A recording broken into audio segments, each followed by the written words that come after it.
À en croire Pulchérie Edith Geballet, activiste de la société civile, le dialogue politique initié par le gouvernement ivoirien se dirige sans doute vers un cuisant échec. Pulchérie Edith Geballet ne fonde aucun espoir dans l'issue du dialogue politique inter-ivoirien initié par le gouvernement et dont l'ouverture a eu lieu le jeudi 16 décembre dernier. La présidente de la plateforme alternative citoyenne ivoirienne s'est exprimée dans ce sens dans une récente interview accordée à Le Nouveau Réveil.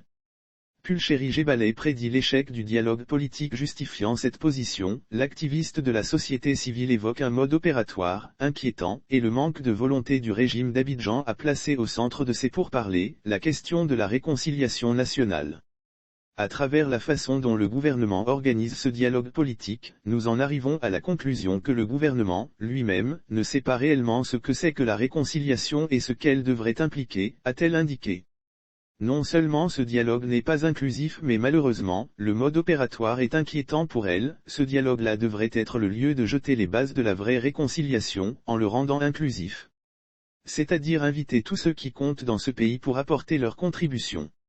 Or souligne la présidente de la CI que des acteurs majeurs de la vie politique ivoirienne, notamment Charles Blé Goudé et Guillaume Soro, tous deux contraints à l'exil, sont absents de la liste des personnalités invitées à prendre part à ces assises. Outre cela, Madame Geballet s'explique mal l'absence des organisations de la société civile comme l'alternative citoyenne ivoirienne sur la table des discussions alors que les problèmes que connaît la Côte d'Ivoire ne sont pas seulement politiques mais aussi sociaux. Lire aussi dialogue politique, voici pourquoi le parti politique de Blé Goudé était absent. Dialogue politique, les germes de l'échec sont déjà là, non seulement ce dialogue n'est pas inclusif mais malheureusement, le mode opératoire est inquiétant, a-t-elle regretté. Ce qui lui fait dire que les germes de l'échec sont déjà là et que le dialogue politique se trouve dans l'impasse alors que le dit dialogue politique devrait probablement prendre fin la semaine prochaine. On nous apprend, hélas, que la semaine prochaine, ce sera la clôture. On espère qu'on nous a mal informés. Si cela est vérifié, c'est qu'il n'y aura pas eu de dialogue. C'était donc quoi toute cette organisation, si on avait affaire à une mascarade?